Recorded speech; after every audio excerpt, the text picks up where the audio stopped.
Hello and welcome to another episode of the Lume Plotters. Plotters. Yes, and are we doing fine? We're doing fine. Yes, we are all doing fine, and we recorded 2 minutes until my dog came and peed on the rug next to me, and then we had to stop, and then now we're re-recording. However, we have a new puppy. This is dog number 2. The new puppy doesn't know. Yeah, this is dog number 2. So we have 2 Yorkies now, and they're the new one's a little. He's a male, so he's much more assertive, more dominant. Wants to be the man of the house, so he wants to leave his mark everywhere, and that's what we've been dealing with for the last 4 or 5 days. So we'll see what happens. But he did come and pee on the rug where I'm sitting. So we had to re-record because of the streaming sound of the massive pee of a Yorkshire. Yes. No. It was like 2 drops. All he does is mark, right? So he just, for the smell. Anyway, so on that great introduction, what are you wearing, by the way? What watch is on your wrist? And does it have urine on it? No, I also have 2 dogs, but no, they are okay. Mine are old. They are both like 7 and 8 years now. So I'm wearing my Blancpain 50 Fathoms Bathi scarf, blue ceramic case. I am wearing that. And you?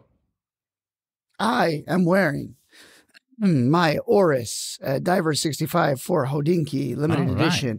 And I got this. Have you seen this green NATO strap I put it on? No, I didn't. Literally kind of matches the dial exactly.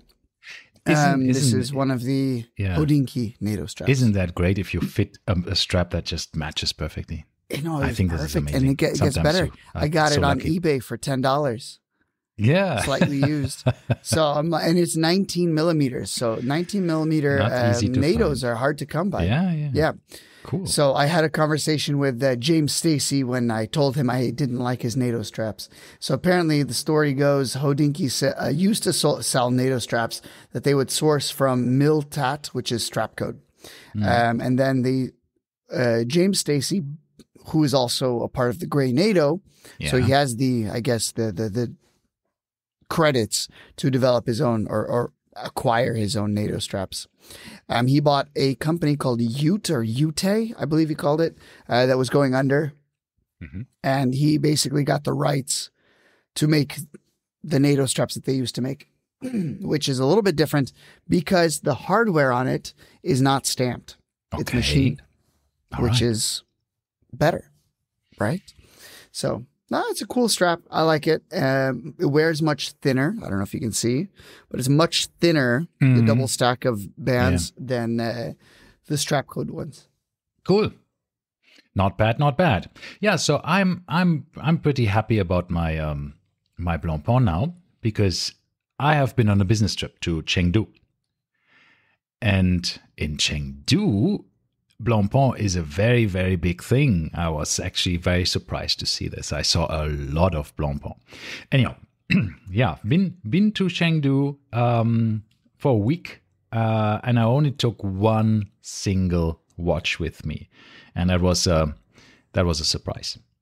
Yeah, which one? I took the Vacheron Constantin Overseas. It's the one with the silver dial. Was it a surprise for you that you only took one watch, or is it a surprise for us? Yeah, I thought it's a watch that flies under the radar and still is very nice for me. So would you say you took it overseas? I did. Right? Isn't that nice? I love dad joke level 10,000, right?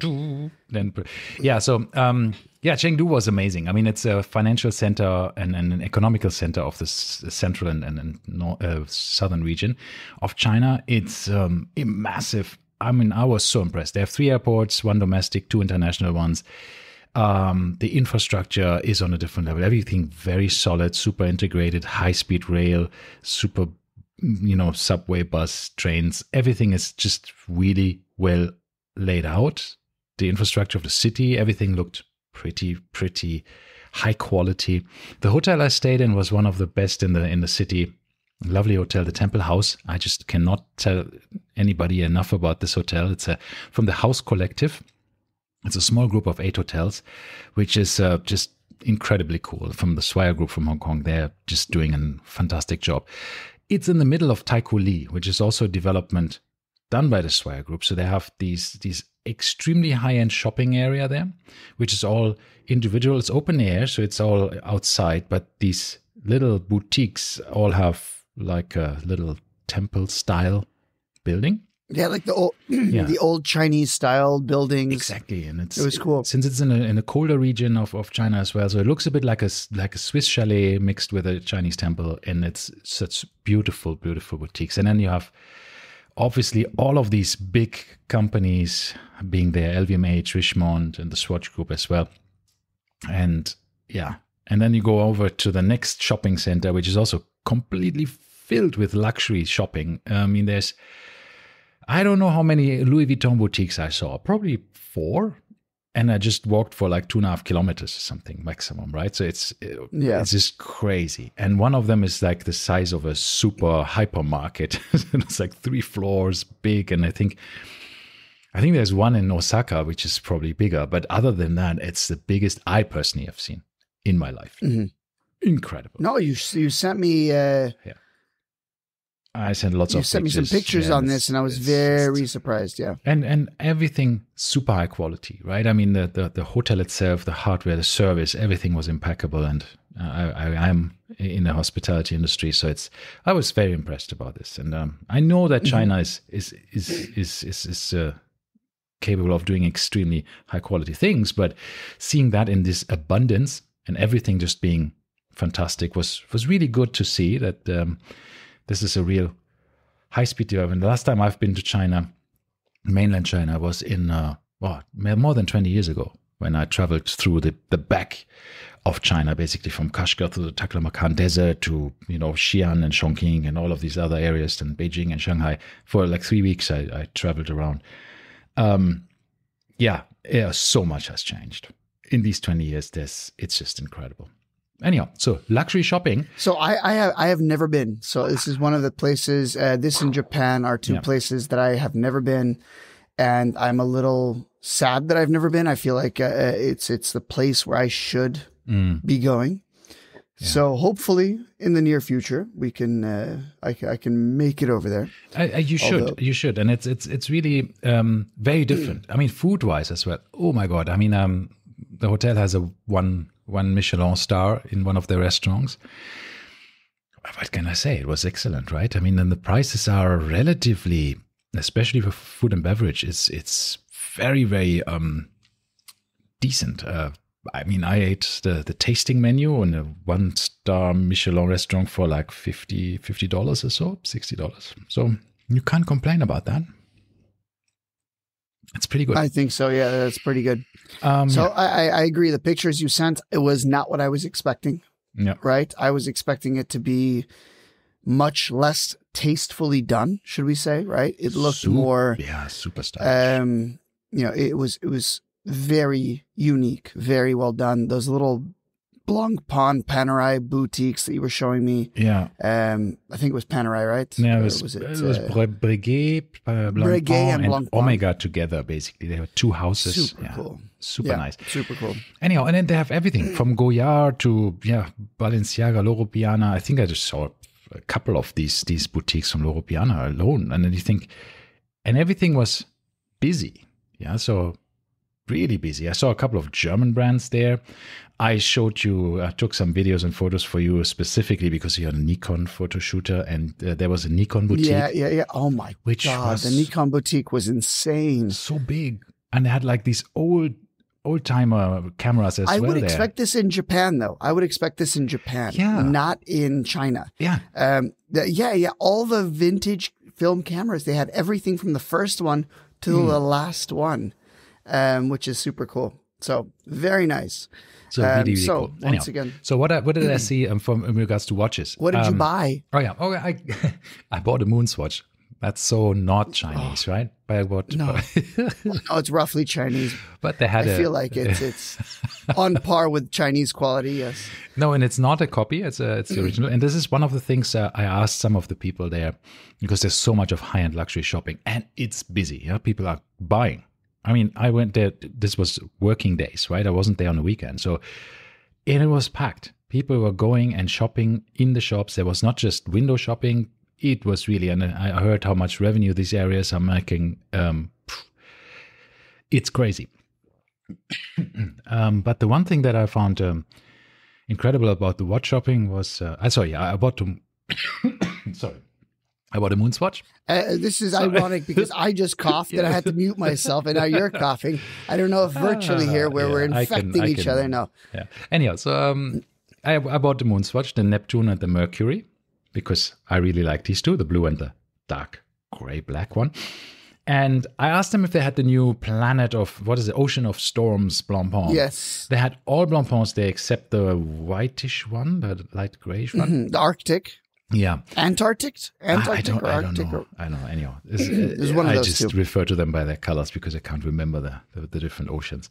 So they didn't have that one, but from the Moonswatch, they basically had all of them there. They just said they had only one received at the day for the Neptune, so I just bought that.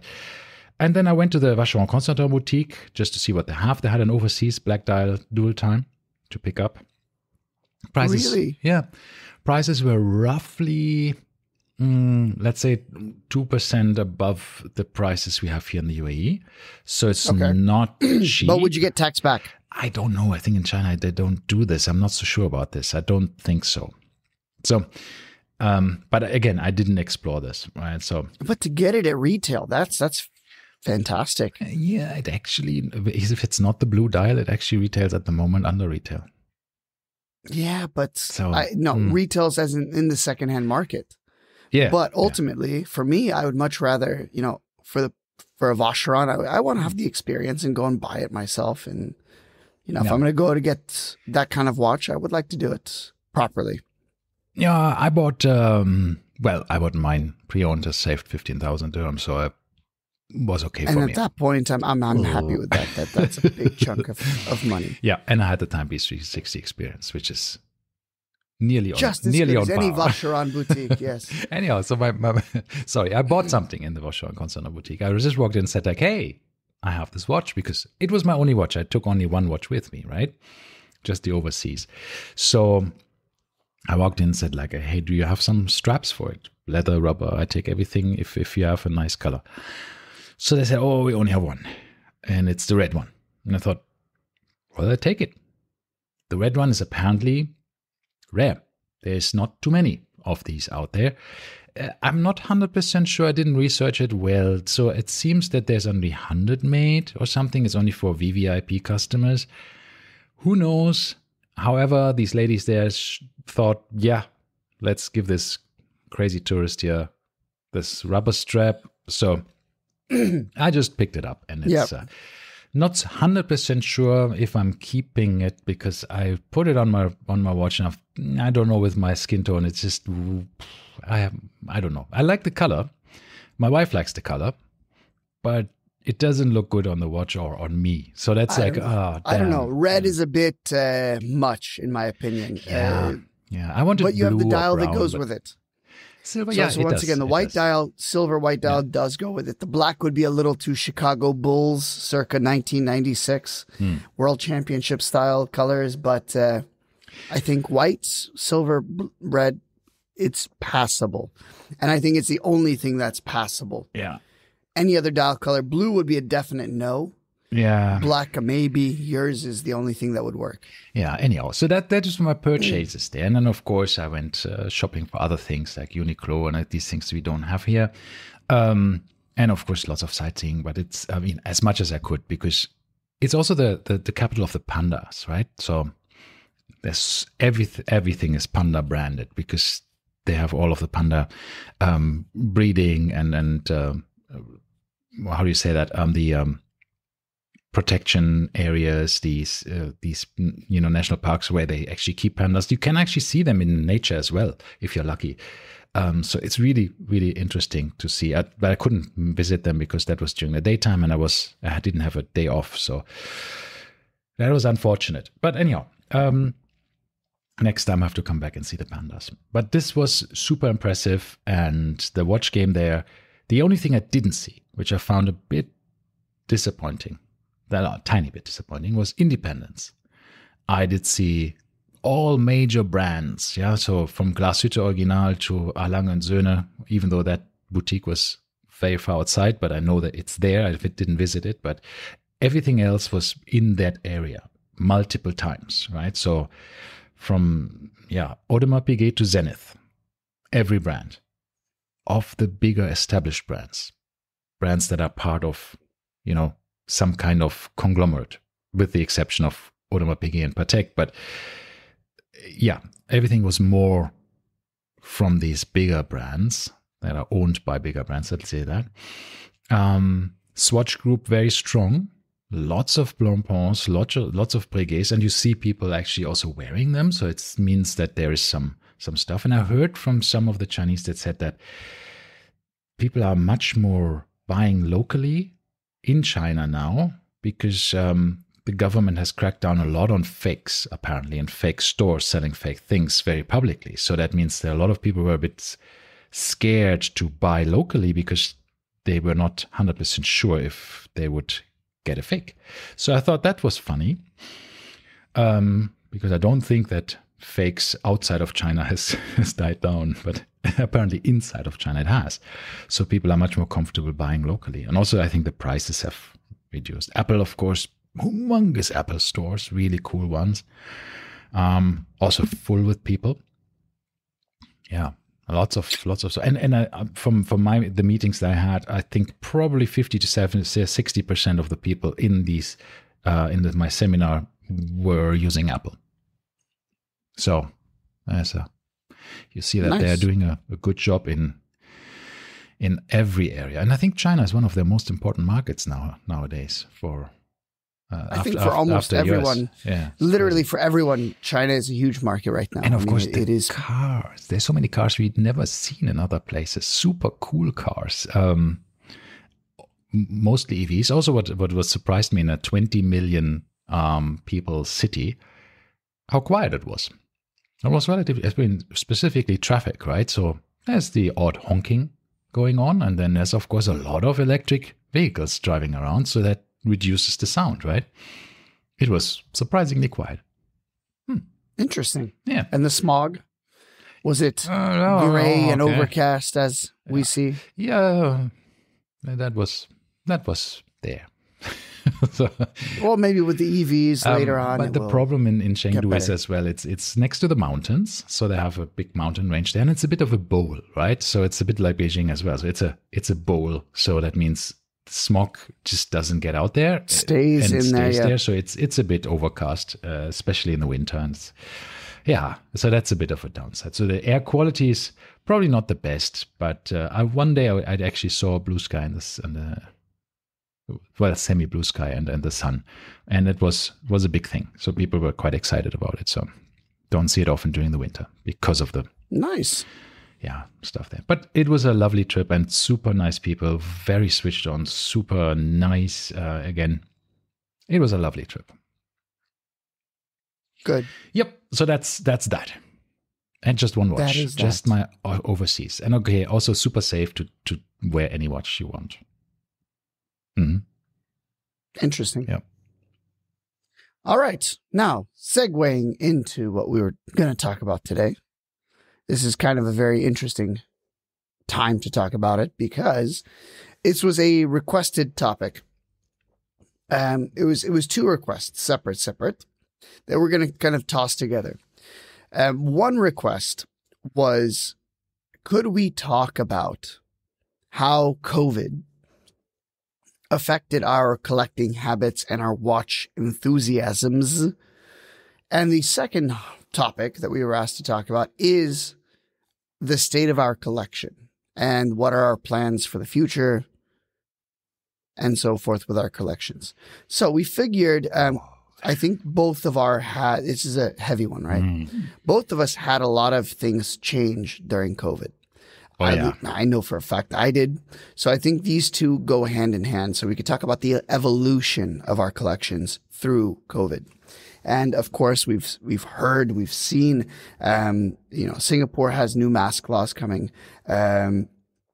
Also, Saudi has recommended that you, if you're in a busy area, wear a mask as well.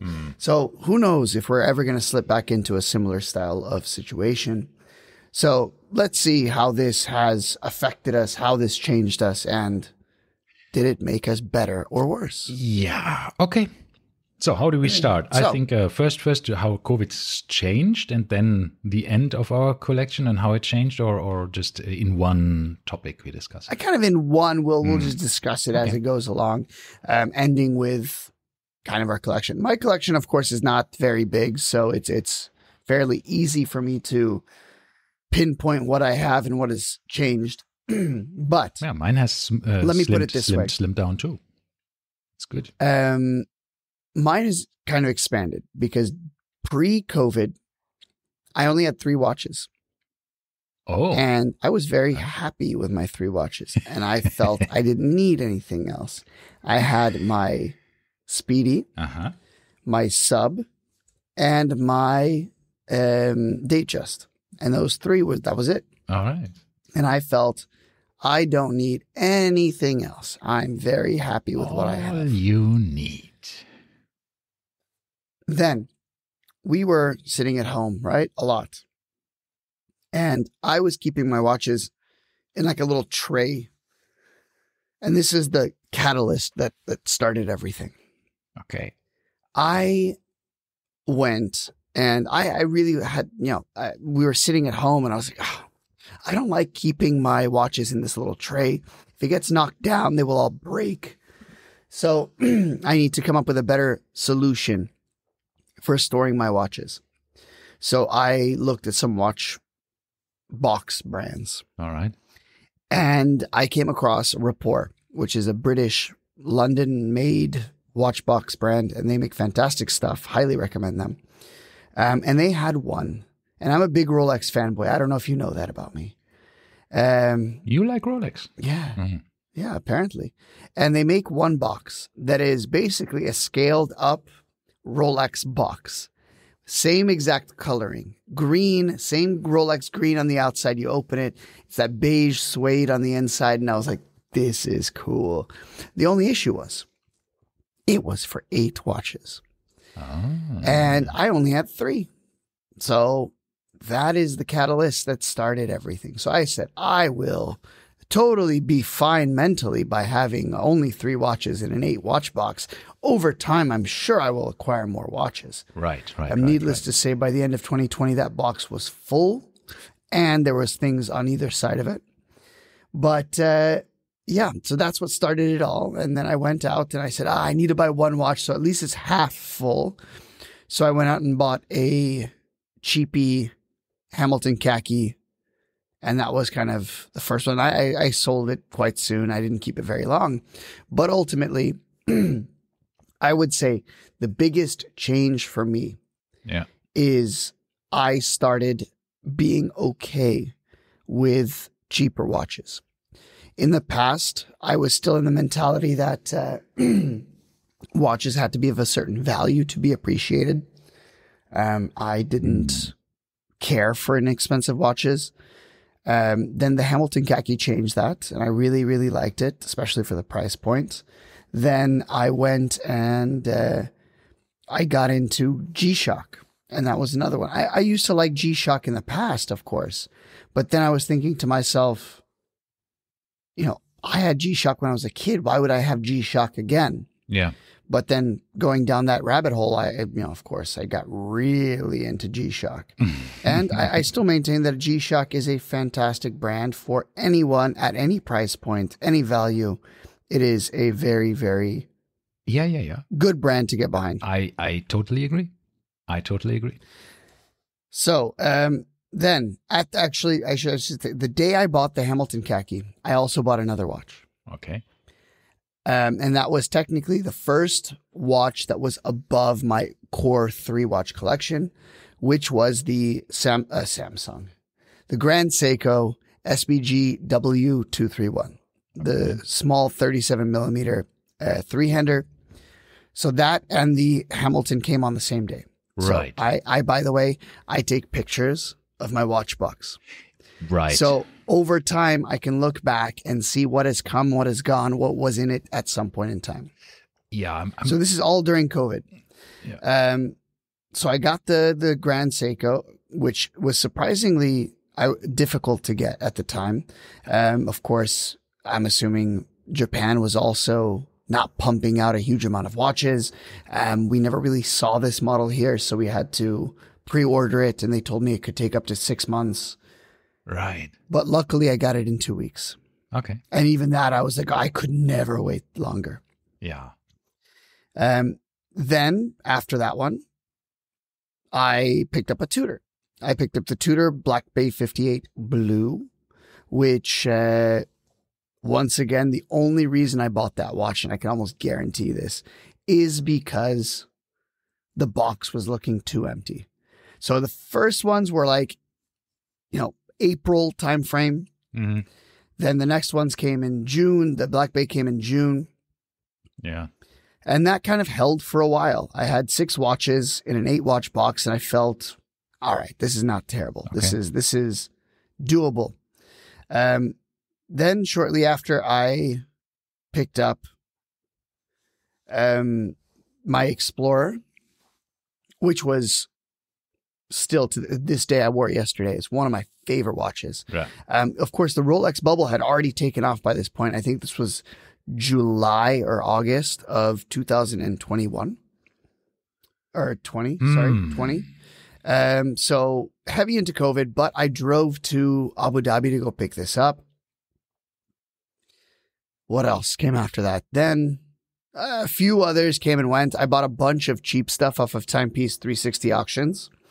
A lot of under, the 1,000 dirham mark Seikos, more G-Shocks, lots of Timexes. And then at some point I looked down and I'm like, this is too much crap. Mm. It was like, it was too much. I had 3 Timexes, 5 G-Shocks, a bunch of Seikos. So I said, you know what? Screw it. Let's get rid of it. So I went back to just the box. Okay. And essentially, once again, the whole theme of this is the limiting factor was the box. Afterwards, I got my other Grand Seiko, the SBGM 221, also done during COVID. Then I also got what else do I have in my collection these days? I had an Oris Hodinkee, which I spoke of very fondly. That was also during COVID. And then the last watch that I feel has something to do with COVID, that I said, I need to do this. I need to get this. This was in October of 2021. Okay. I bought my Reverso. And I bought it because I finally caught COVID. And I said, if this is a once in a lifetime kind of thing, I think I should have a watch to commemorate COVID, having COVID, not living through COVID, but just having COVID. And of course, that coming along with the 1.5 years prior of seclusion and all of this other nonsense that came with it.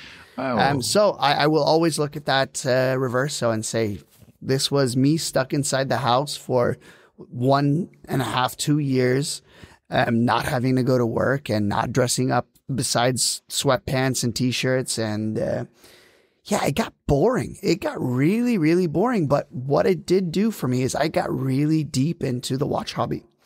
I bought a bunch of books. I read them all, right? I got into watch photography. So I did a lot of watch photos. I would take my macro lens, my tripod and everything. I would take it out to my little balcony and just photograph in natural light. I bought a flash so that I could have proper lighting for my watch photos. Right. So there's a bunch of things that were tangential to the buying of the watches that I guess helped me get through this time, because I was literally living, and I'm telling you, I had nothing to look forward to except for the next delivery. That was kind of it, right? It was, when is Aramex coming again? When is Shop and Ship coming again? And that's kind of how everything was put together. Yeah. So you had one thing for a week and you would look forward to the delivery of that thing. Yeah. And then when it was delivered, you're like, what's next? Well, and then you get something else. I think this is one of the things that we watch enthusiasts always have a bit of a problem with. It's like an addiction when you start collecting, right? You just the moment you have decided on something, sometimes even before you get the delivery, you're already looking at the next one, which is like really, really bad. You should just take it in and at least have a couple of months where you just enjoy what you have. And that's why I also took one watch with me for my last trip to just say like, okay, I'm now spending time with just one watch. I'm not changing in 1 week. I just wear one watch. And I really bonded a bit more with this watch as well. And it's a good thing to just step back and sometimes say, okay, let me just wear a couple of days or a week or 2 weeks or even a month, a single watch, just to feel like, okay, this is really now, I'm getting to use this watch. And then you also know, do you want to keep it or you don't, right? So because then you have really spent some quality time with it.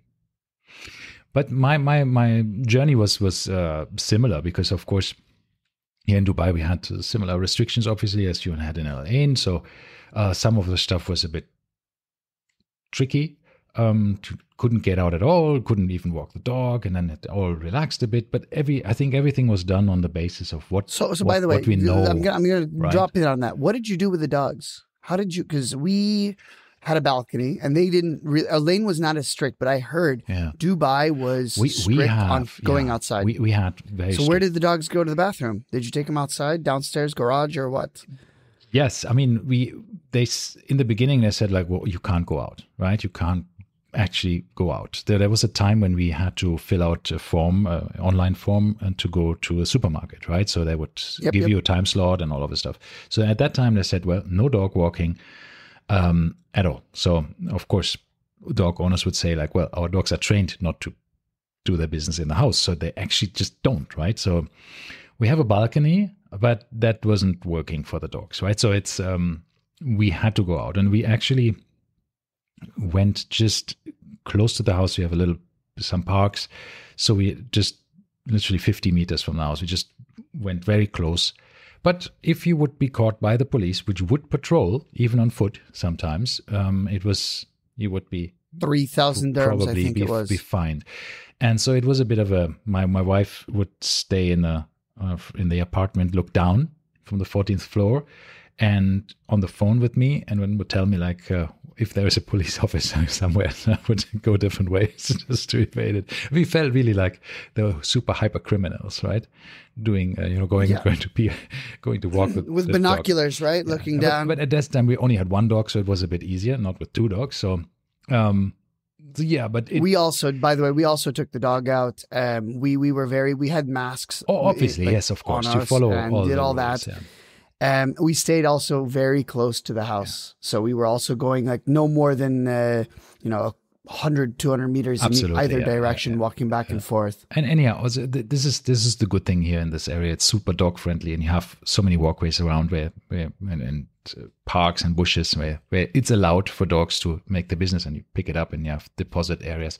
And this is obviously something where they then obviously just a week or 2 or 3, I don't know, they then relaxed this a bit for dog walking and said, okay, you can go up to 250 meters around your house, or around your residence. So that was good. Anyhow, so that's what we did there.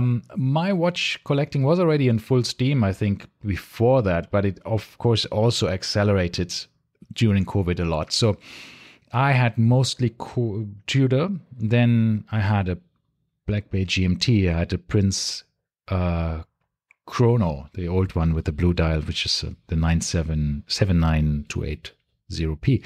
I had the Black Bay Chrono.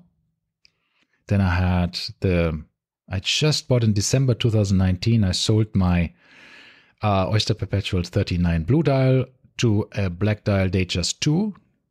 Really like that.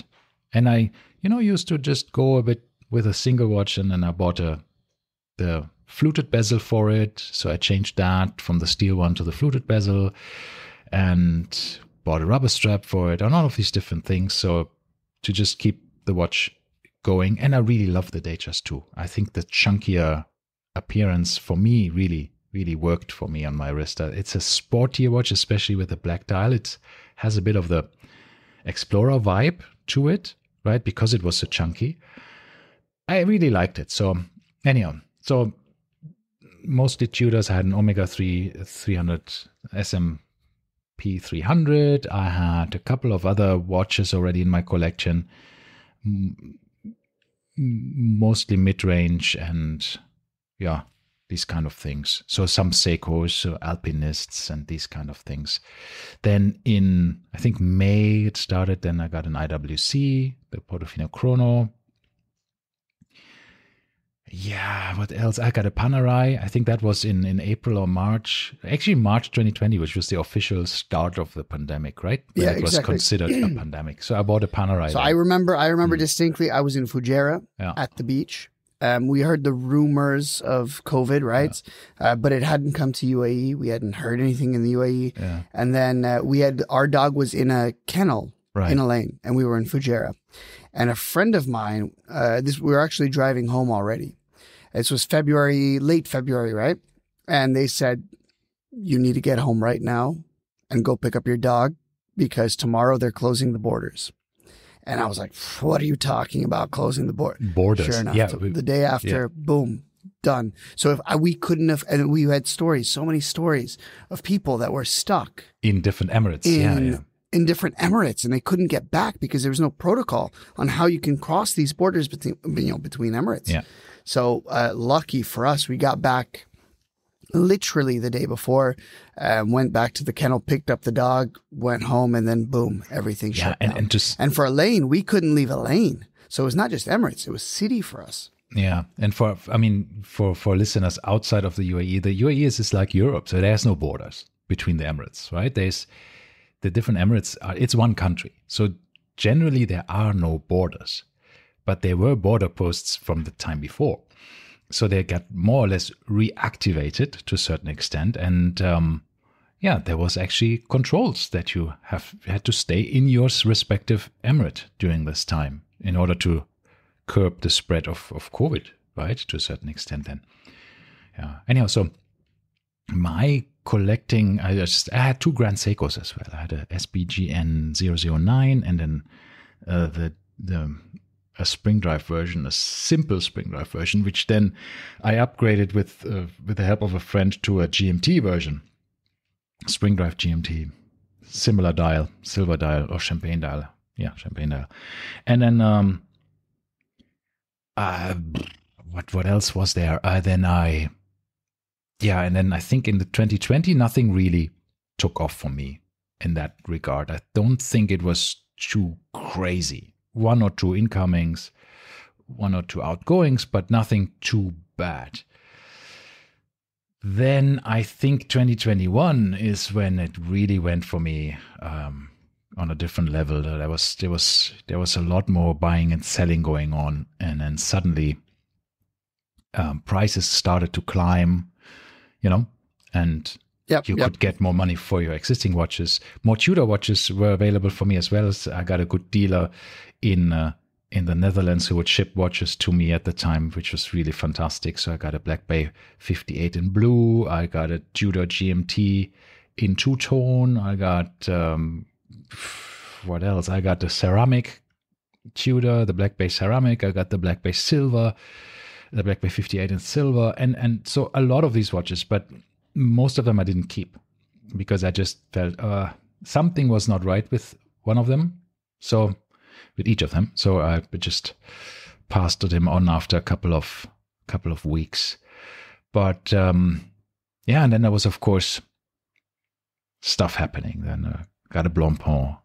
Then I got some other watches that are a bit heavier, right, price-wise, because to a certain extent there were good offers available locally. There was nice discounts to a certain extent. I got another Panerai, the titanium 1950 Luminor Marina, wonderful watch. It's now with a friend of mine. I bought watches then from my friend and we traded a few watches. So he got my Panerai and a lot of money and I got his Sky Dweller at the time. So, there was a lot of this going on in and out and left and right. So eventually when I got my Sky Dweller, I traded off the Datejust, and so on. So there was a lot of trading going on. I didn't really consolidate yet. It was still accumulating. And I think the end of COVID really started, I think, could you say that? No, I think when was COVID officially over? Just to have a timeline. So for us, if I'm not mistaken, we went back to university in the spring semester of 2022. So I would say January 22 was the official kind of end of COVID. No, really? Already? Yeah. All through, I remember distinctly, once again, I was sick with COVID. No, maybe it was fall of 2021. Okay. And then I just got COVID after it all kind of subsided. I think, if I'm not mistaken, you're right. I got COVID right when we went back face to face. So then I guess COVID was over summer, essentially, summer of 2021. Yeah, I think, wait a second. I think in May 2023, COVID-19 was considered May 5th, the end. 2021. No, 2020. The WHO declared the pandemic as over, as a global health emergency on May 5th. May 5th, 2023. Not 2021, 2023. Okay. Yeah. Let's call that a...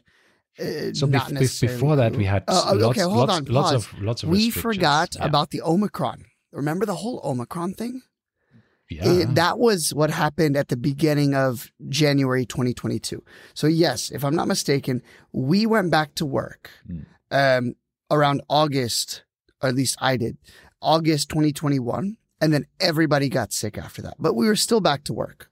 So there was not much, after that. But yes, there was that surge, that Omicron variant that became a big thing. That was January 2022-ish.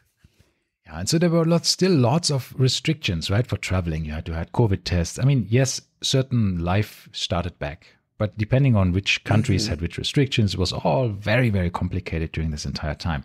But I think like a year, less than a year ago, it was officially that everything is basically now more or less back to normal, right? Like no restrictions. It wasn't normal, but it was, a year ago. Remember, for a long time, we did have limited access to places, right? They had it was not full capacity. There was a lot of things. But needless to say, it was not just watches that took off for me. It was every single other hobby as well got just fully blown into I remember we had some luck. We actually went to, I think it was Botswana. In Botswana for safari, right? And it was still COVID, so we needed COVID tests to get in, get out. And so if you're in the Okavango Delta, right, and you need to have a COVID test that is less than 2 days old, if you want to fly out or fly with Emirates back to Dubai, you need to test yourself.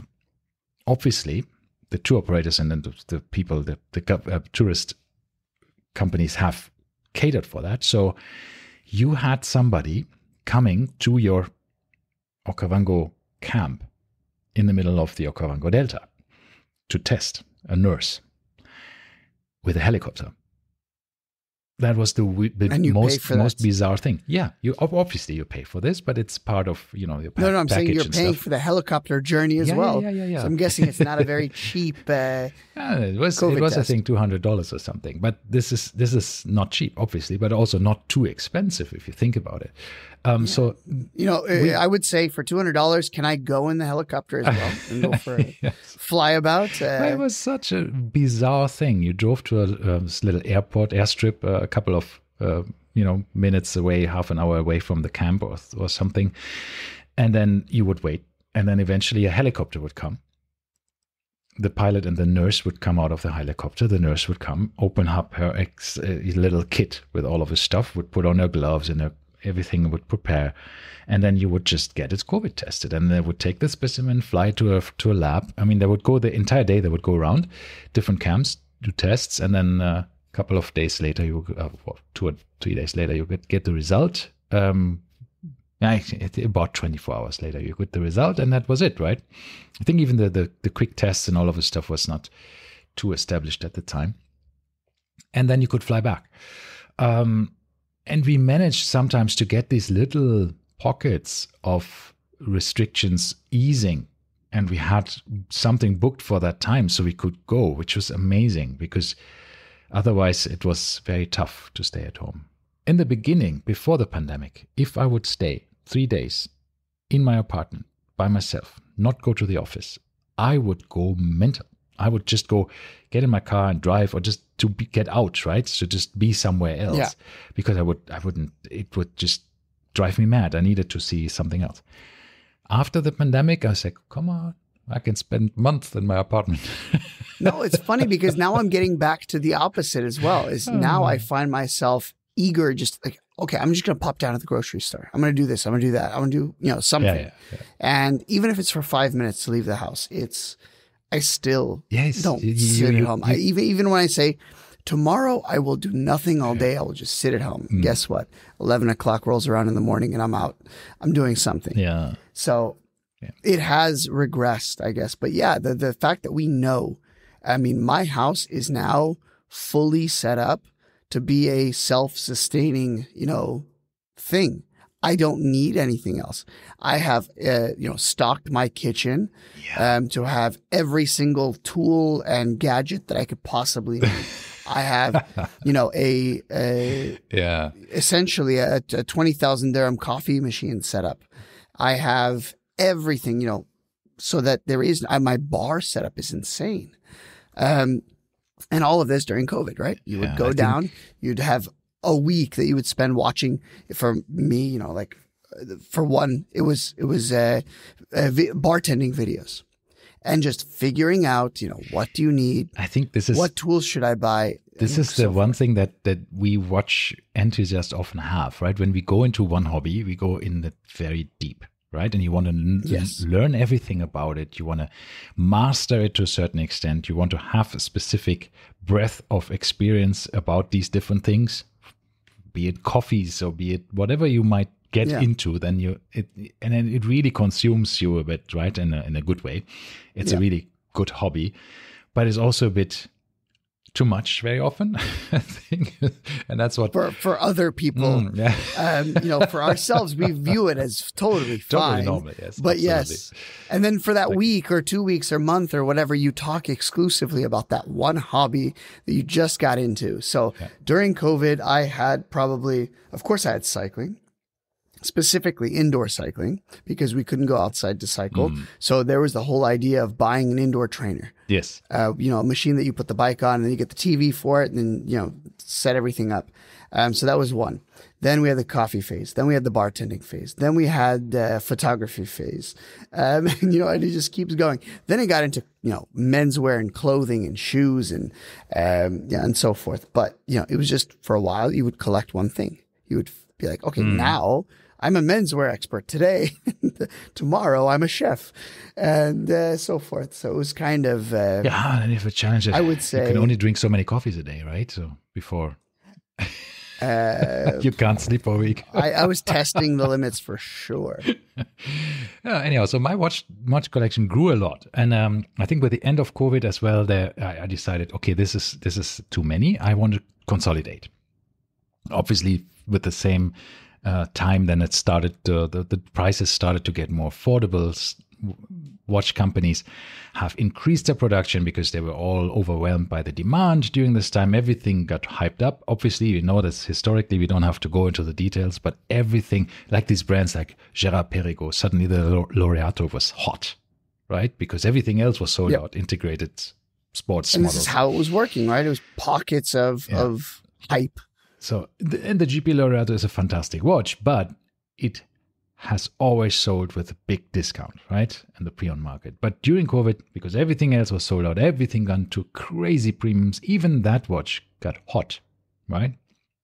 And sold with premiums. Mm-hmm. And then suddenly after COVID, after every production came back to normal, people spent money on other things just because they could travel again. The normal stuff happened again. People would buy new cars, new stuff. They would go out and do other things with their money. watches became less important. They sold less, become more available. And that was the time when I started to consolidate. Of course, I made some good deals and some bad deals to get rid of some watches and then consolidate them to other places. So let's say I made a lot of people happy getting some of my watches for a good price. Doesn't mean I made a loss on them. On some I did, but the prices were good, right? So, but of course you sell low, you buy low, right? So that's the benefit of it. I prefer to sell high and buy low, but yes. Everybody does. The problem is you do not do that, right? You want to buy something when the price is low. Well, for instance, the what's it called that I was telling you, right? It does impact what you're buying, right? So when my wife bought this Celebration dial OP, I felt I bought it high, but at the same time, the 2 watches we sold, he offered too much money for. So, yeah, you take the net result of the whole situation, right? Yes, so, exactly. The average. So yeah, that's what I'm saying. It's okay. And then from having, I had an Explorer 2 and a Sky Dweller. Now I only have 1 Rolex, right? So I went to the GMT Master 2 in two-tone, the Guinness, the Gurner, the Guinness, the GRNR. My Sky Dweller was replaced with a Sky Dweller, and my Longines were traded in for overseas. So that's 2 for 1. Then I traded a couple of watches in, like my Explorer 2 and some other watches, smaller ones, some Tudors and so for the nice Blancpain. I got a nice birthday present for my wife of a round birthday with the Glashütte Original, the Pano Reserve, with the panoramic date as well, and in gold. It's lovely stuff. So yeah, a lot of things happened, but now I am limiting down. Did you buy that at retail? No, my wife did not. So where did you buy it? Where did she manage to pick that up? I think she got it. I mean, listen, it's a present, so I just know it because she told me. But she got it from Rivoli, in their so-called pre-owned shop. Pre-owned section. Yeah, which is not really, it wasn't worn. It was brand new, but it was whatever. I don't know how. Rivoli never has very many things in their pre-owned shop. I checked the other day. It's like 7 things. I think it's probably old stock that they still have somewhere in boutiques. Maybe demo models, something like that. I think it's returns. I think it's customer returns. Maybe as well. So I did buy a Reverso from them that was in not the greatest shape. It had been sitting in the boutique for a very, very long time. And then I returned it because I felt it was too worn. The stickers were all basically half missing. The other half were peeled off. There were some scratches on the watch. Maybe it was a demo. So I brought it back the next day. Model, something like this. So, but essentially, I asked them what's going to happen to this watch now. They told me they're going to send it to Switzerland and they will choose what to do with it. But I don't think that's what happens. I think this is where these go. Yeah, and this is because I don't see Rivoli buying watches. Do you? No. These are definitely definitely usually shop floor models, or just as you said, maybe returns or so that are then sold for huge discount, pre-owned as a pre-loved. Yeah, I wouldn't say huge discount. Well, it depends. I mean, I got a really nice Zenith as well from there, which was the DeFi 21, which was lovely. Sold a lot of watches. I consolidated a lot. So that's good. So I actually sold my watch box. And not sold, I threw it away because it was a very cheap one. I had a watch box with 20 or 24 slots, right? It was full. Mm-hmm. So now I have a watch box with 12 slots. And it's full, obviously, but it's less watches. So that's I'm very happy about this. So what my collection now is, and I can, because it's only 12, I mean my core collection, there's of course others like a few Citizens and Casios, but let's not get into these little ones. Right? So my main collection is, let me go through the lower deck because it's a stacked one from Wolf. I have these 2 things that you can put on top of each other. Mm-hmm. It's a Breitling Super Ocean. 2009, the Arrowhand, a Bremont MB3, a Breguet Type 20 from 1998, an Oris Arab Watch Guide edition, a Blancpain 50 Fathoms Bathyscaphe that I'm wearing today, an Omega Seamaster 1707, 176.06 from 1993, a Glasswitch Original Pano Reserve, a Tudor Pelagos 39, my only Tudor. At some stage I had 7 of them. Now I have 1 left. The Overseas, the Gurner, the Guinness, Rolex, the Blancpain Demi Savonnette Villeray, super cool watch in gold and with a Hunter caseback, and the Moser Heritage Dual Time. So that's it. It's not a little. It's not a half lot. of what It I used had, to be more, had right? before in my other box, basically. Yeah, no more Grand Seiko, all gone. No more Zenith, all gone. Only one Rolex left. Only one Tudor left. It's a nice mix. I mean, I'm really happy with what I have at the moment. Yeah, and now that the prices are good, I mean, I have now after COVID. I mean, I was in a frenzy, more or less, buying frenzy to a certain extent, and this has now calmed down a lot. I have now one watch that I really want, I think, as a next watch. It's an A. Lange & Söhne. And there I must say, A. Lange & Söhne pre-owned prices are at the moment in such a good range, and I think it's even getting better. You can get an A. Lange & Söhne in precious metal for the price of a Submariner. Yep. And that's because the Submariner prices are high. No, but, well, no, crazy. Submariner prices there are also... No, the retail price is high. Yes, the correct, Submariner yes. is not a 41,000 dirham watch. Correct, it's correct. It's a 25,000 dirham watch. Correct. So that's my issue. Is I think that it's not the correct price. Yeah. For... So there's 2 watches I like. I like the Submersible Blue Notte from Panerai, but this is again the same price as a Submariner retail price, and that's a bit too much, I think, for that watch. The other one is the A. Lange & Söhne 1815 40mm version in rose gold that I've seen at somebody's wrist, and I fell in love with it, and I think this is an amazing watch. By the way, a friend of mine is testing a watch that he's trying to buy from a friend. That's the 42mm solid gold Lange & Söhne world timer, 2 time zone, something. It is stunning. And it's about 100,000 dirhams. Plus minus 10, right? If you imagine what you get from Rolex for that price range in kind of... Daytona.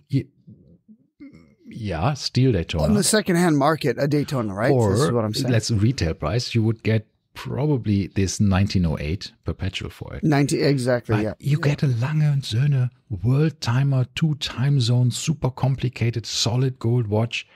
For the same price, you would get that Rolex 1908 perpetual, which is not a bad watch. I like it. I really love it. But if you see what you can get from Lange now, pre-owned, and this is a watch that retails for 180, 190,000, right? So half price, nearly half price.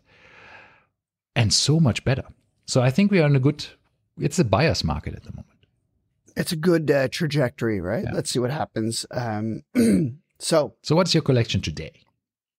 For me, so essentially I'm looking at, I have expanded beyond the watch box. I still have what I call the Core 8, which is the watch box. But we have to say, in the watch box, there will not be a G-Shock, right? G-Shocks for me are also separate. G-Shocks. They don't count. Even though I have reduced a lot there, but G-Shocks don't count. Yes. It doesn't matter if it's an MRG or a 5,000 dirham, an 8,000 dirham new carbon model. Doesn't count. No. As far as the wife is concerned, it's a 100 euro G-Shock.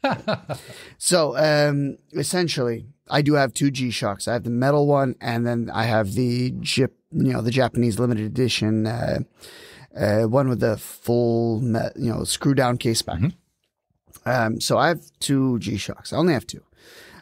In the 8 watch box, I have essentially my core. So I have the Speedmaster, which is the 1861 Hesselite. I have then 3 Rolexes. Obviously, Rolex makes I would say the biggest contribution to my collection. Is the brand that I like the most. I have the sub no date, the 114060. I have my Explorer 1, the current generation, the 124270. I have a previous generation date just 36 mil. I should mention obviously the Explorer is also 36 mil. So 36 mil date just, silver dial, Jubilee, fluted bezel, with the railroad track markers. So the 116234. Now, the reason, as I mentioned before, I had a Speedy, I had the date just, and I had the sub. And the one watch that I was thinking, and I never really liked the Explorer at the beginning, but the way that it really got a hold of me was I thought to myself, the sub is just a little too big, a little too brash in some circumstances. The date just is just a little too dressy in some circumstances. So I said I wanted, essentially, if you were to put these 2 watches together and mold them into one, something the size of, the date just, but with the kind of, rugged attitude of the sub. And I think that is perfectly exactly what the 36 mil Explorer is. So I'm very, very happy with those. I do switch straps around a lot, but generally I'm of the mindset that I want one strap per watch, and I don't really change them once I find the one that should be on that watch. So for instance, I have a leather NATO, brown tan leather NATO on the Speedmaster. I have the gray NATO, the Admiralty gray NATO on the sub. I kept the Explorer and the date just on their normal bands because the Jubilee is insanely awesome. And you have to have one oyster bracelet in your collection.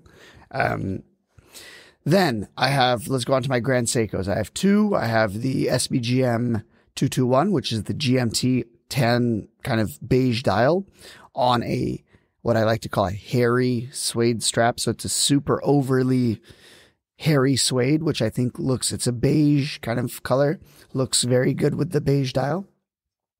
And it's more rugged because it's a bigger watch. It's 39.5 mm, right? It's not a thin dress watch. Then I have, for the thin dress watch, we do have the SBG W231 on an alligator, a tan, medium brown alligator, matte brown alligator strap, which it looks really good on. Also kind of a tannish dial, but I think it's like a cream. But that was cream with metallic flakes, as opposed to the other one, which is a gloss cream. And surprisingly, for 2 cream dials, there is a fairly big difference. All right, rounding out the last 2 spots in the box, we have I think the newest addition to the box, which is the Santos. This is the medium Santos, which has no date, current generation, WSSA 0019, I want to say, something like that, 029 maybe. But it's super thin. I like it, 35 mm, fantastic watch that lives on its bracelet, because that bracelet is once again like the hallmark of the Santos. And then I have, of course, the Reverso, which is sitting on a saddle leather, dark brown, like kind of very rugged strap, because in my mind, it was a tool watch at the time, especially the mono face. It's meant to be a tool. So I don't wear it as a dress watch. I wear it more of as a sporty watch. And then that's the box. So anything goes. It's going to be sold from outside of the box is generally my logic. I have no interest in selling any of these pieces. I've never considered it. I mean, okay, that's a lie. I've considered it, but in fleeting, moments of solitude where I thought, oh, it's going to be great if I sell it and I get something better, but it would be too much remorse.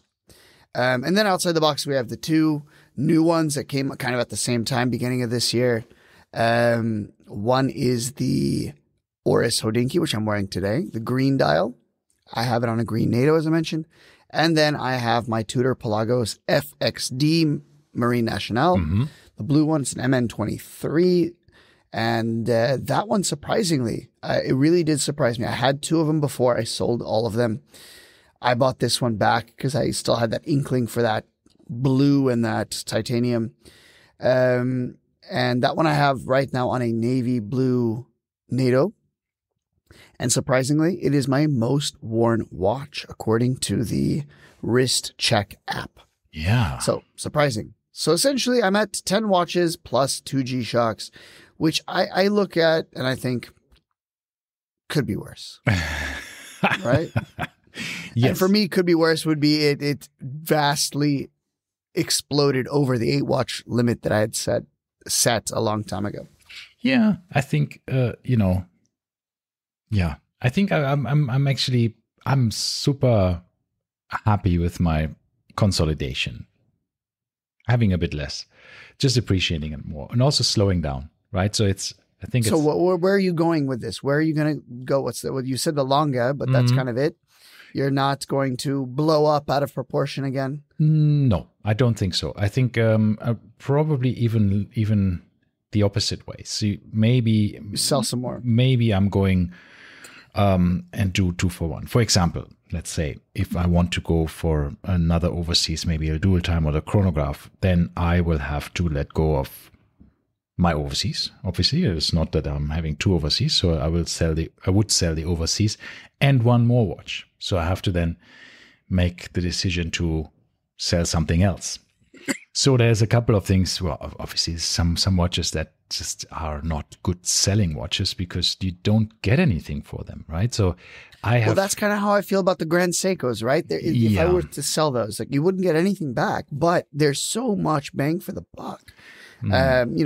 I don't think I would sell them, but even if I thought about selling them, that would be the last place I would start because it would bring in the least amount of money. It's true. But then on the other hand, it's like if you are not enjoying them as much. I mean, I have looked at Grand Seikos recently just to have, an idea. And I'm not particularly fond of anything in the new range because I feel like the prices have gone a bit too cuckoo. So I've looked at some older models that I still find attractive, and there are some good prices to be had. I still also like the quartz range, right? I think the 9F movement is some genius thing. So yeah, but then it's not really, top of mind at the moment. So I don't know. I thought after Dubai Watch Week, I was thinking like, okay, I'm going to be the next watch I buy is independent, right? Yeah. Like a Laurent Ferrier or something really crazy out there. Another. Well, mine was an Oris, so I actually did it. Was a Streamliner. Yeah. So now I just saw a Moser Streamliner, the green one for 77,000 dirhams. And I thought, oh, nice watch. But the new one is nicer with the new micro rotor movement. Anyhow. So what I was looking at, by the way, I also don't want to blow up out of proportion. There's a few watches that I wanted. Generally, if the right, Hodinkee collaboration pops up, they've been teasing some stuff. I would consider it if it's the right watch. Let's ignore that for now. And that's unpredictable, right? What do I actually want? The thing that I've always wanted, and I've been wanting for way too long, is, if you remember, the 2019 Omega Trilogy box set. The one with the 3 watches. The 60th anniversary of the Speedy, the Seamaster, Railmaster, and essentially you get all 3 limited. If you get the Trilogy, it says Trilogy on the dial and your number, your limited edition number for all of them.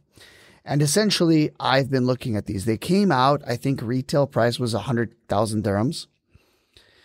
And now I'm finding it. There's one in Japan, brand new, still fully stickered, everything sealed, 69,000 dirhams for all 3. And at that point, I'm like, oof, that's getting there. And I think I would probably say I could sacrifice some stuff to pick up that set. Yeah. But who knows? I don't know. See, at the moment, I feel like I'm very content and happy. I think Omega, there's super deals to be had at the moment. I think the pre-owned price of Omegas have dropped tremendously. Even the new prices, because they have increased so much. You can get now the new releases, right? The summer blue things, like the Yeah. You can get them with discounts now from dealers in the UK, for example. Yeah, I saw them last week. I was wow, not too enthralled. sick. I think the pictures look better. I saw the Aquaterra and I saw the Seamaster. Yeah. The issue I had with the Seamaster, the regular Seamaster 300, not the M. Or was it the M? I don't remember. You mean the 300, one the of the professional or the non? I don't know if date it was or the not professional date? or the non-professional. But here's the issue. With whichever one I looked at. Omega, in their infinite wisdom, did not change the bezel color. They only changed the dial color. So the bezel remains the exact same from the regular blue Seamaster 300. Is it? Which, guess what? It doesn't match. Mm. And that, to me, is a deal breaker. Okay. Why wouldn't you have matched the bezel to the Yeah, dial? that's a bit of a downer then. Yeah, in pictures it looked so good, and then in real life I was definitely let down by it. Both of them. Yeah. The Aquaterra looked way too light blue. It looked way too feminine, and then the other one, this bezel thing just killed it for See, me. for me, it's just like it's a bit weird. Maybe I'm just a bit over everything because we have seen so many new releases during COVID. Yeah. It was great. We had so much excitement, so much hype, but I feel now the only thing that is for me that would get me going again would be if we see the Tudor Prince Chrono that was scheduled for only watch as a regular model. Yeah, you mentioned this, which That we will talk about in the, of course, the can get me going. But other than that, I don't feel like a new Omega would be super excited. Am I, I wanted to have a Snoopy at some stage. Do I still want a Snoopy? No, I think interest. for some reason that 3 box, I'm just still like, I want that damn yeah, so that's box. my point. What I really would like is some of the older stuff. I now see that a lot of what happened in the last couple of years is just like, come and go. It's like a hayfire, right? Do you say that, hayfire? No. Bonfire? No. It's just like Bonfire. It's something that goes very, I don't know what I'm saying. It's just, it's probably a German translation that completely doesn't work in English. Yeah, it's just like it just burns very quickly, but it's also very quickly gone. So it's just like, okay, you liked it a lot, but now you're not interested at all. Yeah. And I think there's a bit of a focus for me on some more classic watches. Even the Lange that I want is a discontinued model, right? Yeah, so I agree. It's weird. It's it's weird. I think it's got me more focused on what I really want. So that's good. Yeah. So once again, I'm totally happy. I'm content with what I have. I think I don't foresee myself buying anything in the near future. Of course. And I'm okay with it. Unless it's something cheap. We'll see. I want to say one thing. This could go all out of the window the moment we see Baselworld, Watches and Wonders, whatever, coming up, and we see some new releases where we think, like, I don't oh know. God, I don't know. What could it be? I don't know. I don't know what it could be. I don't know. But anyway, all right, guys, on that bombshell, it's time to end. A few things that I want to say is we are following up. Obviously, we had our interview with OptoWatch. Yeah. They have offered a 20% discount across their website with the code OptoWatch. So please go ahead and buy. Code Lume Plotters. What did I say? OptoWatch. Yeah. Sorry. On OptoWatch, code Lume Plotters. Yeah, that's the correct one. OptoWatchCo.com. Use the discount code Lume Plotters, and you will get it. 20%. And it ends at the end of February. I still have to order. Maybe we will extend it. We'll see what what Mubarak says, but maybe it will be extended. But for now, we're told end of February. So please use that. Show your love for the Lume Plotters. Exactly. And, they deliver worldwide. And maybe, just maybe, you might see we're in the talks about having some kind of a Lume Plotter NATO strap, maybe with some Lume on it. Who knows? So depends on how much interest we get in this with this OptoWatch sale. But of course, once again, we're promoting him. Yes. We have no affiliation with him. Nope. There's nothing there besides our love for his straps. We are not getting special discount, except Kickback. Lume Plotters discount, right? Like everybody now. So Yeah.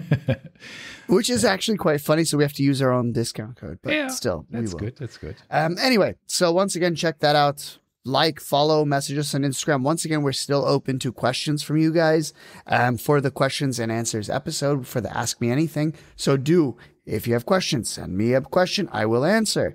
Or I should say I won't answer just yet. I will say I received your question. And then we'll answer it on an episode because as of now, we have like 3 or 4 questions and it's not quite enough. So we need more participation from you guys if you want the Ask Me Anything episode. Exactly. Go for it. So, all right. That being said, we hope you enjoyed this episode and stay tuned for next week. Bye-bye. Thank you. Ciao. Bye.